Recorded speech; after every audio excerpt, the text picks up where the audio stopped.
आज से 3 साल पहले मैं हाथ जोड़ रहा था किसी इंसान के आगे कि मुझे छोड़ करके मत जा, मैं तेरे बिना रह नहीं सकता।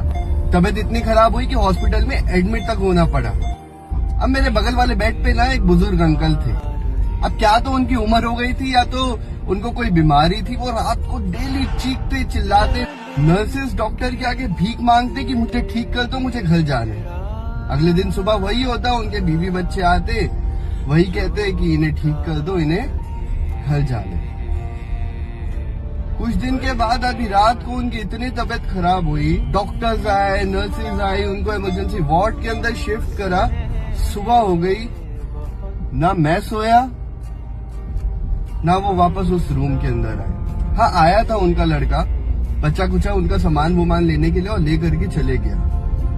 उस दिन एक बात समझ आ गई कि हम अपनी आधी जिंदगी में बिना सिर्फ और सिर्फ आधी जिंदगी जी पाते हैं। बची आधी जिंदगी निकाल देते हैं दूसरों को मनाने में, उनके पीछे रोने में, उनको खुश करने में। वो दूसरे जिनको हमारे होने न होने से फर्क ही नहीं पड़ता।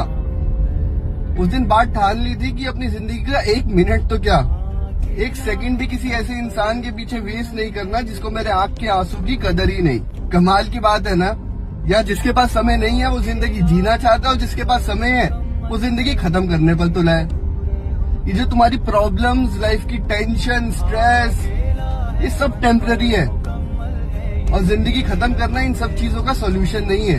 आज से 3 साल के बाद जब पीछे मुड़ करके देखोगे ना उन चीजों को, तो हंसोगे जैसे आज मैं हंसता हूं उन चीजों पर। मैंने कहीं पढ़ा था कि अंत में जाकर के ना सब ठीक हो ही जाता है, और अगर अब सब ठीक नहीं है ना तो याद रखना ये अंत नहीं है।